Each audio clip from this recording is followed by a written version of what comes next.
இன்னைக்கு டே 50 of consistency challenge. தொடர்ந்து 50 days நான் வந்து என்னோட சேலஞ்சை ஃபாலோ பண்ணிட்டு இருக்கேன். நான் லாஸ்ட் வீக் சொல்லியிருந்தேன் ஹேண்ட்ஸ் அண்ட் புஷ்அப் வந்து அன்லாக் பண்ணுவேன்னு. இதுதான் இந்த அளவுக்கு தான் நான் அன்லாக் பண்ணியிருக்கேன். இதான் அதோட ப்ராக்ரஸ். அதனால இந்த வீக்கும் அதே ஹேண்ட்ஸ் அண்ட் புஷ்அப்பை நான் இன்னும் டீப்பாக டவுன் பண்ணுற அளவுக்கு நான் பண்ணுவேன். அண்ட் பேரலி வந்து பேக் லிவரை வந்து கம்ப்ளீட்டாக கிளியரான ஃபார்மில் நான் அன்லாக் பண்ணுறதுக்கு ட்ரை பண்ணுவேன். அதுக்கப்புறம் தலைகையில் நின்று கொஞ்சம் டான்ஸ் ஆடிட்டு இருந்தேன் லெக்கை வச்சுக்கிட்டு. ஸ்வெட்டில் பேக் நல்லா கொஞ்சம் ஷேப்டாக தெரிஞ்சுது. அப்படியே புல்லோவர் ட்ரை பண்ணி பார்த்தேன். ஹாரிசாண்டல் பாலில் தொங்குச்சில் எப்படி இருக்குன்னு செக் பண்ணேன். அப்பவும் அழகாக தெரிஞ்சது.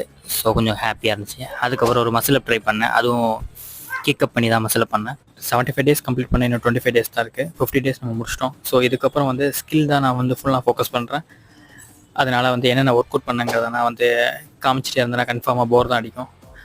அதனாலே வந்து நான் என்னென்ன அன்லாக் பண்ணுறேங்கிறது நான் நிறைய காமிக்கிறேன். என்ன ஒர்க் அவுட்ஸ் போட்டேங்கிறத வந்து நான் கேப்ஷனில் மென்ஷன் பண்ணுறேன். செக் பண்ணிக்கோங்க. Bye bye.